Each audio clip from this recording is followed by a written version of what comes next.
Alhamdulillah para penonton, setelah banyak perbincangan kita daripada Assalam Subuh pagi tadi berkenaan dengan kalimah menjaga kata-kata, berkenaan dengan khabar-khabar yang sahih dan tidak sahih, kita nak cerita berkenaan dengan harmoni dalam perbezaan pandangan. Kita akan bersama dengan Dr. Muhammad Sabir Jamaluddin, CEO Alif Consulting yang juga merupakan Duaan Al-Falah. Assalamualaikum. Waalaikumsalam warahmatullahi Alhamdulillah. wabarakatuh. Jadi bila kita tengok media sosial ni sekarang ni terlalu meluas. Kadang-kadang dia lah yang menjadi wasilah perbincangan kita, wasilah komunikasi kita. Tapi bagaimana untuk kita ni walaupun mempunyai pandangan yang berbeza, tapi kita nak harmoni. Kita tak nak menjadikan sebagai satu medium yang memecah belahkan kehidupan kita. Jadi bagaimana caranya? Apa langkah-langkah yang perlu kita ambil oleh pengguna media sosial khususnya untuk beretika menggunakan media sosial? Untuk kita menjadikan hujung jari kita ni yang mengetik ini adalah sesuatu yang baik, disampaikan dengan baik, yang harmoni. Ya, Assalamualaikum warahmatullahi wabarakatuh. Terima kasih kepada pengacara kita, tuan-tuan dan puan-puan yang dirahmati Allah sekalian. Tajuk yang besar dan evergreen. Betul. Maknanya hari ini orang berbicara tentang media sosial dan semua orang guna media sosial. Cuma ada adab-adab, ada panduan-panduan yang perlu kita berikan perhatian supaya penggunaan media sosial tidaklah mengganggu kehidupan dan keharmonian orang lain. Apabila ditanya soalan tentang langkah-langkah yang perlu diambil, yang pertama sekali saya nak sebut iaitu tabayyun, iaitu menyemak maklumat yang kita ada sebelum kita sebarkan kepada orang lain. Ini perkara yang paling asas, ya. Jangan terus copy paste dan forward. Bila kita copy paste dan forward, inilah yang terjadi dalam masyarakat kita, kacau bilau. Maklumat-maklumat itu sudah menjadi sampah seranah yang banyak. Kita pun kena timbangkan adakah maklumat itu sahih, sumber yang sahih. Ia bukan hanya berlaku dalam negara kita, bahkan berlaku di mana-mana. Kalau kita tengok di United Kingdom baru-baru ni berlaku serangan terhadap umat Islam kerana maklumat yang salah yang disebarkan, menyebabkan ramai di kalangan rakyat ditangkap dan dipenjarakan. Jadi kita ada perkara penting yang kita nak sebut. Yang pertama saya sebut tadi, pastikan maklumat itu sahih. Maklumat itu daripada sumber yang mana. Nabi SAW menyebut tentang dalam hadis riwayat Muslim, cukuplah seseorang itu dikatakan pendusta apabila dia menceritakan semua yang dia dengar. Jadi maknanya bukan semua yang kita dapat maklumat, semua yang disampaikan kepada kita itu perlu kita kongsikan kepada orang-orang lain. Hati-hati jari jemari kita, semua itu ada perhitungan akhirat, bukan hanya dunia. Bahkan di undang-undang dunia pun kita boleh kena dengan salah menyebarkan maklumat-maklumat yang palsu dan sebagainya. Yang kedua iaitu menghormati pendapat orang lain. Jadi kita hidup ni ada pandangan-pandangan berbeza. Kita dengan anak-anak kita pun berbeza pandangan, kan. Kita dengan suami ataupun dengan isteri pun berbeza pandangan. Jadi cuba kita menghormati pandangan-pandangan tersebut. Dan apatah lagi dengan orang luar yang kita berdepan dengan macam-macam situasi dan sebagainya. Yang ketiga, guna bahasa yang sopan dalam penulisan. Ya, saya pun tak faham juga, kadang-kadang ada pelajar universiti mesej saya, kan. Dia kata sama, lepas tu nombor Roman 2. Dia mungkin generasi Z kot. Sama-sama. Sama-sama. Kita dulu sama letak nombor 2, kan. Dia Roman 2.2. Ini rupanya bila tanya orang kenapa ni? Maknanya yang ni strong lagi daripada sama-sama. Pening kita dibuatnya. Jadi menggunakan bahasa yang betul, bahasa yang sopan. Dan kita juga kena ingat bila kita bercakap dengan orang yang lebih tua dengan kita, kan. Penggunaan media sosial ni jangan sampai menyinggung. Sebab kita dalam media sosial ni kita tak tahu siapa yang bercakap. Betul. Stranger, kita panggil stranger lah. Ada orang-orang muda, ada orang-orang tua. Jadi kadang-kadang ada orang yang kemurungan dan sebagainya. Jadi saya ada friend-friend kemurungan dalam rakan Facebook saya. Jadi sebab itu bahasa-bahasa kita guna supaya berhati-hati. Yang keempat, berfikir sebelum kita berkongsi sesuatu dengan orang lain. Yang ini juga perkara penting ni, supaya harmoni lah. Apatah lagi yang melibatkan isu-isu agama. Isu-isu agama mengundang masalah-masalah yang ataupun polemik-polemik yang kita pun tahu sikit tapi nak cakap banyak. Ini jadi masalah juga. Dan yang kelima saya nak sebut di sini iaitu melaporkan komen-komen negatif supaya dapat diambil tindakan perhatian supaya orang tidak menyebarkan lagi perkara-perkara yang tak betul dan kita dapat hidup dengan cara yang harmoni. Itu dia, insyaAllah. Dan doktor, kadang-kadang kita tengok penting untuk kita elakkan provokasi. Ya. Ini adalah antara salah satu cara. Sebelum kita nak start tu, tolonglah kita fikir. Ini kadang-kadang kita ni membuat-buat. Semangat kita membuat-buat dan kita telah memprovokasi. Apatah lagi sebagai seorang Muslim yang memprovokasi dalam maksudnya agama lain. Maksudnya, jadi bagaimana untuk kita nak elaknya? Penting untuk kita elakkan provokasi, penting untuk kita elakkan kontroversi. Jadi bagaimana untuk kita tolonglah berfikir, jangan provok orang. Ya. Kalau kita tidak mahu, kalau orang provok kita, Yes. sebegitulah kita punya pandangan.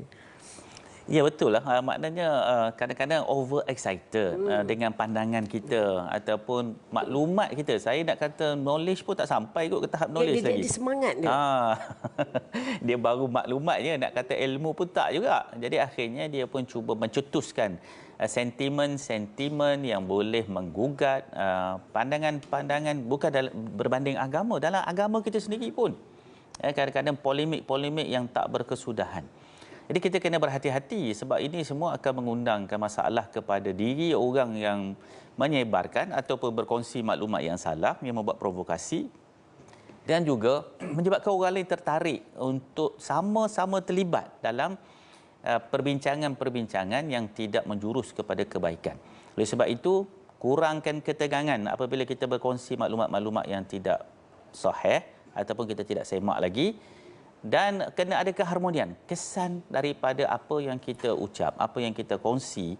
Sebab sekarang ni ramai yang nak jadi influencer kan. Jadi influencer, maklumat-maklumat yang dia dapat tu pun tak disemak dengan teliti, yang menyebabkan dia pun buatlah rancangan-rancangan provokasi. Dan baru-baru ni pun kita dapat lihat 2-3 hari lepas, seorang wanita yang telah pun dikenakan compound oleh mahkamah sebanyak RM4,000 kerana membuat cerita kononnya dia itu masa kecil telah pun digadaikanlah kerana hutang dan sebagainya oleh bapanya dan dia kena mengaku bersalah, kena. Jadi ini yang dia panggil tak fikir dulu. Dan ini yang menyebabkan orang akan sentimen akan naiklah. Oh, begitulah bapa dia, kenapa keluarga, kenapa masyarakat. Benda itu tak berlaku pun. Jadi sebab itulah saya memberikan pendapat dan pandangan kepada tuan-tuan dan puan-puan, khususnya para penonton, supaya memantau. Dan satu lagi perkara penting yang saya juga nak tekankan kepada ibu bapa, supaya nasihatlah pada anak-anak. Jangan dibiarkan anak-anak tu menggunakan media sosial ikut suka dia. Kadang-kadang kita ni okey, mak bapak dah bagus, alhamdulillah. Tapi anak-anak lah pula yang menyebabkan, maknanya komunikasi dalam rumah tangga tu tidak berlaku, sehingga berlakulah provokasi-provokasi yang mendorong kesan-kesan buruk dan juga mengundang perbahasan-perbahasan yang agak panas. Akhirnya manusia yang di luar sana yang tak tahu apa-apa terperangkap dengan maklumat-maklumat yang kita berikan. Dan yang akhir saya nak sebut juga iaitu jagalah imej kita tu. Kalau kita sebagai seorang Muslim, jagalah imej kita sebagai seorang Muslim yang diajar dalam Al-Quran. Banyak ayat Al-Quran yang suruh kita bercakap benda-benda baik. Kalau benda tak baik itu jangan cakap. Kalau benda tak betul tu jangan disebarkan, tahan. Bahkan apabila kita berdepan dengan isu-isu yang besar, dapatkan maklumat daripada sumber betul sebagaimana firman Allah Subhanahu wa taala, izhab ila fir'aun innahu tagha. Dalam surah Taha yang keempat ayat 24, Allah Subhanahu wa taala suruh pergi jumpa Firaun. Kalau ayat tu suruh jumpa Firaun, cakap, pergi kepada sumber dan bercakap dengan cara yang baik. Okey. Sebenarnya setuju dengan Ustaz bila Ustaz cakap. Sebenarnya kadang-kadang tarbiyah di rumah itu. Bagaimana kita di rumah itu mencerminkan bagaimana kita nak komen dan sebagainya. Jadi bagaimana sebenarnya kita nak melihat sikap kita yang berhemah ni sebenarnya dapat memelihara perbezaan pandangan terutamanya melibatkan isu agama. Sebagai seorang Muslim, maknanya bila kita berhemah, oh begini rupanya rupa Muslim.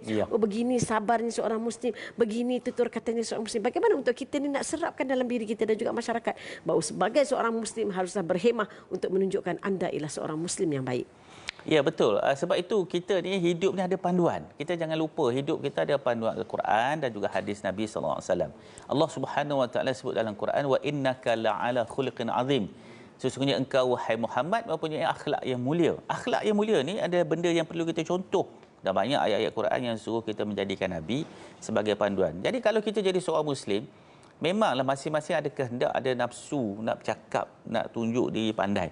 Tapi di situ kerana kita adanya syariat, adanya panduan agama, Maka contoh kita ialah Nabi kita Muhammad sallallahu alaihi wasallam. Maka kita sepatutnya menjadi orang yang membina jambatan keharmonian. Jambatan tu kita kena bina keharmonian. Mendorong orang faham benda betul. Ini yang kena iklankan. Kena promote benda-benda macam ni. Dan seterusnya mengurangkan konflik. Bila kita selalu nak berdebat, selalu nak bertentang pandangan, tengok-tengok muka kita. Kalau nak bergaduh je, muka kita je muncul kat Facebook tu. Muka kita je kan. Asyik orang tahu dah, ni tak ada orang lain dah ni. Dan juga yang paling penting sekali ialah mempromosi toleransi. Itu yang diajarkan oleh Nabi kita Muhammad sallallahu alaihi wasallam. Sallallahu alaihi wasallam. Dan kita nak tahu juga, kita nak kena tahu dan kita nak kena faham, kita nak kena ajar berkenaan dengan kesan negatif yang mungkin timbul bila kita sebarkan maklumat yang tak sahih. Kita tak fikir, kira kita sebarkan maklumat yang tak sahih itu kita ingat tak ada kena mengena dengan agama. Tapi betul. ini maksud ini ialah apakah kaitannya dengan agama apabila kita sebarkan benda yang tak betul? Betul. Sebab itu agama kita dia ada panduan. Panduan kita ialah kita ni pertama sekali bercakap bila perlu. Dalam konteks kita bercakap lah. Hari ini kita bercakap dengan jari jemari kita di media sosial dan kalau ada benda tak perlu, janganlah kita cepat sangat. Ini akan menimbulkan kekeliruan apabila kita bawa mesej-mesej ataupun maklumat-maklumat yang masih lagi dalam proses mentah lah. Kalau saya panggil mentah lah, belum diproses pun lagi. Ini akan menyebabkan masyarakat keliru. Apatah lagi dalam perkara agama. Sebab itu dia ada dua perkara. Pertama, kita dengan orang yang agama yang berbeza. Yang kedua, kita dengan sesama kita sendiri pun ada khilaf, ada perbezaan pandangan dan sebagainya. Jadi ini yang menyebabkan kita lontarkan bunga-bunga api ini yang akan meletup. Bila dia meletup, orang akan mula mencari punca. Di situ timbul masalah. Yang kedua ialah penyebaran kebencian. Dia kita tak sedar bila kita buat macam tu, kita menyebabkan orang benci sama ada dengan individu-individu yang kita labelkan dengan tuduhan-tuduhan yang tak benar ataupun kumpulan-kumpulan yang tidak benar. Saya nak sentuh sikit contohnya isu yang melibatkan JISB umpamanya. Saya selalu menasihatkan supaya isu JISB ni siapa yang tak ada maklumat lebih baik duduk diam. Tak payah dia nak berangan nak kata itu dan kata ini sebab dia tak ada maklumat. Kita dengar daripada sumber-sumber yang sahih, daripada maklumat-maklumat yang betul yang disampaikan oleh pihak berkuasa dan pihak yang membuat siasatan. Memanglah semua orang nak bercakap, tetapi maklumat itu betul ataupun tidak betul. Ini kadang-kadang berlaku kepada orang yang mari surau mari masjid juga. Ini yang duk sebar benda-benda yang menyebabkan akhirnya timbullah tohmahan dan kebencian kepada pihak-pihak berkuasa. Tuduhan-tuduhan yang berat kepada jabatan-jabatan agama. Kita tidak nafikan mungkin di situ ada kelemahan-kelemahan. Tetapi itu bukan satu lesen untuk kita menghina, mencerca, menuduh dengan tuduhan-tuduhan yang berat kepada institusi agama ni. Kelemahan itu wujud di mana-mana saja. Bantu untuk kita memperbaiki kelemahan-kelemahan tersebut. Kemudian apabila berlaku perpecahan ni, maka kita tengok akan lahirlah kumpulan-kumpulan yang macam-macam lagi. Kawan ni kata kawan ni, kawan tu kata kawan ni tuduh kawan tu, kawan ni tuduh kawan ni. Akhirnya sampai bila? Sampai bila? Itu adalah sikap yang buruk yang kita tengok dan yang akhirnya tengok ialah kehilangan kepercayaan. Orang-orang pun tak percaya lagi dah kepada tokoh-tokoh, kumpulan-kumpulan ataupun individu-individu yang kita tohmah ataupun kita buat tuduhan-tuduhan yang buruk. Itu dia, insya-Allah Ustaz barangkali ini menutup perbincangan kita dan tapi memang suka sangat nak tanya soalan ni. Bagaimana kita ni sebagai pengguna media sosial perlu menjaga privasi kita antara interaksi. Kadang-kadang tak payah kata di media sosial, bila kita WhatsApp dengan mungkin dengan emoji kita tak menjaga ikhtilat mungkin ataupun di media sosial kita sembrono mengomen tak fikir kanan kiri, tak fikir malaikat yang mencatat dan sebagainya. Menjaga batas pergaulan dan juga privasi. Kadang-kadang bila kita nak luahkan tu habis semua kita londehkan dengan privasi kita dan sebagainya. Jadi bagaimana kita nak menjaga batas pergaulan dan juga privasi dalam interaksi? Baik, para penonton yang dirahmati Allah sekalian, pertama sekali janganlah kita semua benda nak share dengan orang. Ada benda yang kita share, ada benda kita tak share. Itu yang pertama. Yang kedua, maklumat yang baru dapat, yang panas-panas tu sabar-sabar dulu. Yang ketiga, kita juga kena ingat orang ada perasaan. Kalau orang buat benda yang sama kat kita, kita suka tak? Kita pasti tak suka kan? Kita cerita dan menyebut nama-nama orang tu dalam media sosial, dalam ucapan-ucapan kita yang akan mengundang kebencian dan kemarahan. Elakkan benda-benda yang boleh mengundang salah faham. Fikir 10 kali sebelum kita post sesuatu yang berat-berat. Kerana itu akan menimbulkan masalah kepada orang yang menerima. Privasi kita jangan ada cerita ke orang. Semua benda nak cerita. Ini pun satu hal juga. Kadang-kadang semua nak dipaparkan kepada media sosial supaya orang tahu. Orang tak berminat pun nak tahu. Kita yang kadang-kadang mengada-ngada lebih sangat nak cerita kan. Dan juga jaga keselamatan. Yang itu penting. Privasi kita, jangan semua benda pergi mana semua nak cerita. Tengok-tengok rumah kita pun kita beritahu kosong, tak ada orang dan pencuri pun masuk. Semua kita dah cerita habis kat media sosial. Dan yang paling penting sekali, akhir saya nak sebut, etika bermedia sosial. Etika tu kita kena faham. Kita kena belajar dan kita kena laksanakan. Dan ini yang saya nak sebut tadi tu.